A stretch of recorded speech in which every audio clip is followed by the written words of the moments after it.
ओम शांति। सुनते हैं 16 जून 72 के अव्यक्त बाप दादा के मधुर महावाक्य। आज की अव्यक्त वाणी का टाइटल है हर्षित रहना ही ब्राह्मण जीवन का विशेष संस्कार।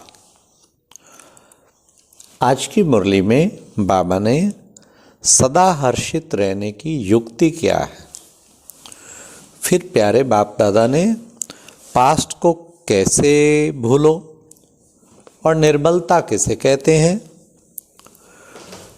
और तीसरा बाबा ने अथॉरिटी वाली आत्माओं की निशानी क्या है, और जो आसुरी संस्कार आ जाते हैं वो क्यों आते हैं और कैसे भगाएं। अब सुनते हैं 16 जून 72 की अव्यक्त वाणी हर्षित रहना ही ब्राह्मण जीवन का विशेष संस्कार। सदा हर्षित रहने के लिए कौन सी सहज युक्ति है? सदा हर्षित रहने का यादगार रूप में कौन सा चित्र है? पहले युक्ति फिर चित्र बाबा पूछ रहे हैं, जिसमें विशेष हर्षित मुख को ही दिखाया गया है। विष्णु का लेटा हुआ चित्र दिखाते हैं ना, ज्ञान को सुमरण कर हर्षित हो रहा है। विशेष हर्षित होने का चित्र ही यादगार रूप में दिखाया हुआ है। विष्णु अर्थात युगल रूप, विष्णु के स्वरूप आप लोग भी हो ना। नर से नारायण व नारी से लक्ष्मी आप ही बनने वाले हो या सिर्फ बाप बनते हैं? नर और नारी, बाप बाप मीन ब्रह्मा बाप शिव बाप तो बनता ही नहीं है, ब्रह्मा बाप। नर और नारी दोनों ही जो ज्ञान का सुमरण करते हैं वह ऐसे हर्षित रहते हैं। तो हर्षित रहने का साधन क्या हुआ? ज्ञान का सुमरण करना। जो जितना ज्ञान को सुमरण करते हैं वह उतना ही हर्षित रहते हैं। ज्ञान का सुमरण ना चलने का कारण क्या है? व्यर्थ सुमरण में चले जाते हो। व्यर्थ सुमरण होता है तो ज्ञान का सुमरण नहीं होता। अगर बुद्धि सदा ज्ञान के सुमरण में तत्पर रखो तो सदा हर्षित रहेंगे। व्यर्थ सुमरण होगा ही नहीं। ज्ञान सुमरण करने के लिए, सदैव हर्षित रहने के लिए खजाना तो बहुत मिला हुआ है। जैसे आजकल कोई बहुत धनवान होते हैं तो कहते हैं इनके पास तो अनगिनत धन है। ऐसे ही ज्ञान का खजाना जो मिला है वह गिनती कर सकते हो क्या? कितना बाबा ने 37 से मुरलियाँ सुनाते आ रहे हैं, कितना ज्ञान का खजाना है, ये भी अनगिनत है इतना अनगिनत होते हुए भी फिर छोड़ क्यों देते हो? कोई कमी के कारण ही उस चीज का ना होना संभव होता है, लेकिन कमी ना होते भी चीज ना हो यह तो नहीं होना चाहिए।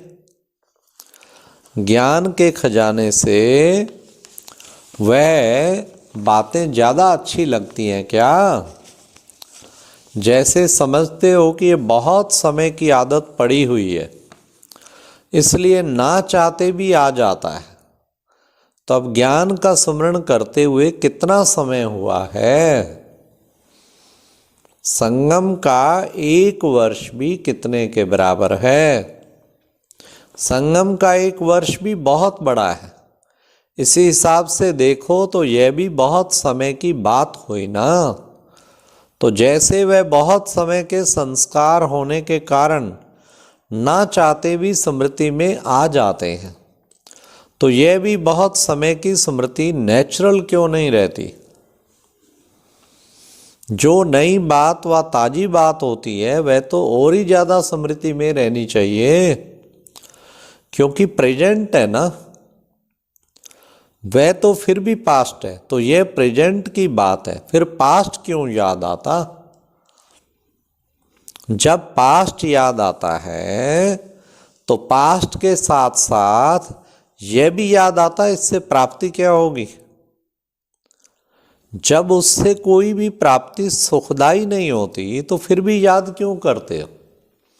बाबा ने कहा पास्ट की बातों से जब सुखदाई प्राप्ति नहीं है, हाँ, तो फिर जब प्राप्ति कुछ नहीं है, दुखदाई सारी प्राप्ति है, तो फिर क्यों याद करते हो। बाबा ने कहा रिजल्ट सामने होते हुए भी फिर भी याद क्यों करते हो।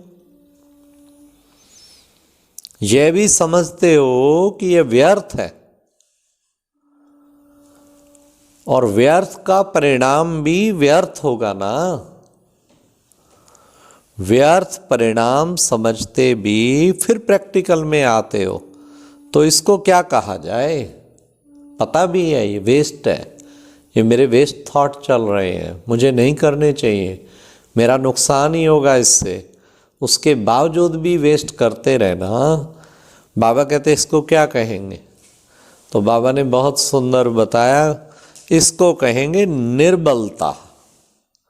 चाहते हुए ना कर पाना, हाँ, कंट्रोल ना कर पाना। पता है ये चीज़ ठीक नहीं है लेकिन उसके बाद भी उसको नहीं छोड़ पाना, इसका मतलब कमज़ोर है आत्मा, निर्बल। समझते हुए भी कर ना पावे, इसको कहा जाता है निर्बलता। अब तक निर्बल हो क्या। अथॉरिटी वाले की निशानी क्या होती है। जो अथॉरिटी वाले होते हैं, अब बाबा आज उसकी निशानी पूछ रहे हैं, उनमें विल पावर होती है। जो चाहे वह कर भी सकता है और करा भी सकता है। जो अथॉरिटी है, जो चाहे वो कर भी सकता है, करा, इसलिए कहा जाता है ये अथॉरिटी वाला है।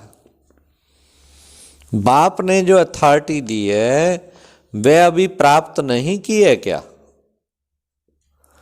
मास्टर ऑलमाइटी अथॉरिटी हो, ऑलमाइटी अर्थात सर्वशक्तिवान, और मास्टर ऑलमाइटी अथॉरिटी माना मास्टर सर्वशक्तिवान। जिसके पास सर्व शक्तियों की अथॉरिटी है वह समझते भी कर ना पावे तो उनको ऑलमाइटी अथॉरिटी कहेंगे। ये भूल जाते हो ना क्या कि मैं कौन हूं। यह तो स्वयं की पोजीशन है ना, तो क्या अपने आप को भूल जाते हो। असली को भूल नकली में आ जाते हो। जैसे आजकल अपनी सूरत को भी नकली बनाने का फैशन निकला है ना। बाबा कहते सूरत भी बदल देते ना, कोई ना कोई श्रृंगार करते हैं जिसमें असलियत छिप जाती है। इसको कहते हैं आर्टिफिशियल आसुरी श्रृंगार। असल में भारतवासी फिर भी सभी धर्मों की आत्माओं की तुलना में सतोगुणी है, लेकिन अपना नकली रूप बनाकर आर्टिफिशियल एक्ट और श्रृंगार कर दिन प्रतिदिन अपने को असुर बनाते जा रहे हैं। वह वेस्ट को फॉलो करते हैं, फिर वैसे सतोगुणी हैं सारे धर्मों से बाबा ने कहा, लेकिन वेस्ट को फॉलो करते हैं, फिर अपना श्रृंगार बिगाड़ देते हैं। तो बाबा ने कहा इसलिए जो है अपना असली रूप भूल के आर्टिफिशियल एक्ट श्रृंगार कर दिन प्रतिदिन अपने को असुर बनाते जा रहे हैं। हाँ, जैसे वहाँ शराब पीने का बहुत रिवाज है, मीट खाने का बहुत रिवाज है, तो सोचते हैं इनको फॉलो करें, हमारा स्टैंडर्ड बनेगा। लेकिन बाबा कहते ये तो आसुरी संस्कार आते जा रहे हैं। आप तो असलियत को नहीं भूलो, असलियत को भूलने से ही, अब बड़े ध्यान से सुनना है स्लोगन, बहुत अच्छा बाबा ने कहा, असलियत को भूलने से ही आसुरी संस्कार आते हैं। लौकिक रूप में भी जो पावरफुल बहुत होता है उसके आगे जाने की कोई हिम्मत नहीं रखते।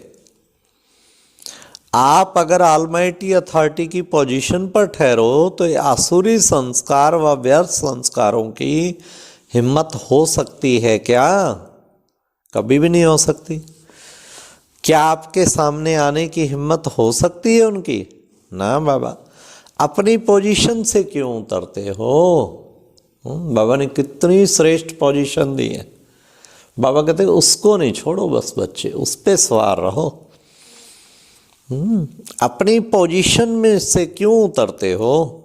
संगम युग का असली संस्कार है जो सदा नॉलेज देता और लेता रहता है, उसको सदा ज्ञान समृद्धि में रहेगा।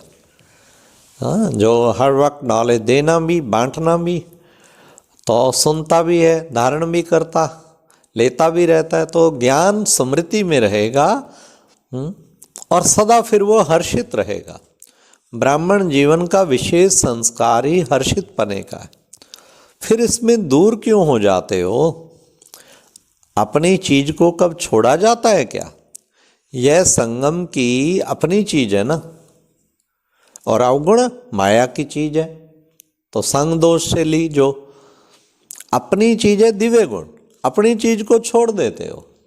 संभालना नहीं आता है क्या? घर संभालना आता है? हद के बच्चे आदि सब चीजें संभालने आती हैं, और बेहद की संभालना नहीं आती है। हद को बिल्कुल पीठ दे दो। हद को बिल्कुल पीठ दे दी या थोड़ा थोड़ा है अभी? जैसे रावण को सीता की पीठ दिखाते हैं ना, ऐसे ही हद को पीठ दे दी। फिर उनके सामने तो नहीं होंगे कि फिर वहां जाकर कहेंगे क्या करें बाबा। हाँ, अभी बेहद के घर में बेहद का नशा है, फिर हद के घर में जाने से हद का नशा हो जाएगा। अभी तो उमंग उल्लास जो है वो हद में तो नहीं आ जाएगा।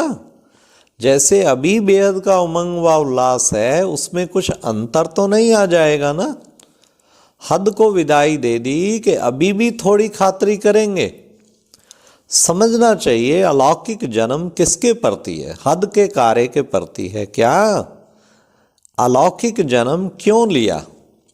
जिस कार्य अर्थ यह अलौकिक जन्म लिया तो वो कार्य नहीं किया तो क्या किया फिर?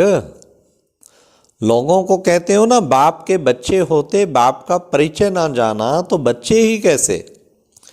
ऐसे ही अपने से पूछो, बेहद के बाप के बेहद के बच्चे बन चुके हो ना, मान चुके हो, जान चुके हो, फिर भी बेहद के कार्य में ना आवे तो अलौकिक जन्म क्या हुआ? अलौकिक जन्म में ही लौकिक कार्य में लग जावें तो क्या फायदा हुआ? अपने जन्म और समय के महत्व को जानो, तभी महान कर्तव्य कर पाएंगे। अब ध्यान से सुनना, बाबा क्या कह रहे हैं। गैस के गुब्बारे नहीं बनना। अभी अभी तो नशे में चढ़े हुए हैं और अभी छुट्टी। तो बाबा कहते हैं गैस के गुब्बारे नहीं बनना। वह बहुत अच्छा फूलता है और उड़ता है, लेकिन टेम्परेरी। तो ऐसे गुब्बारे तो नहीं हो ना। अच्छा, ओम शांति। तो ये थी बाबा ने हर्षित रहने की युक्ति बताई। सदा ज्ञान को सुमरन और पास्ट की कोई बात याद नहीं करनी, और सदा अथॉरिटी मास्टर सर्वशक्तिवान बन के रहना है। ओम शांति।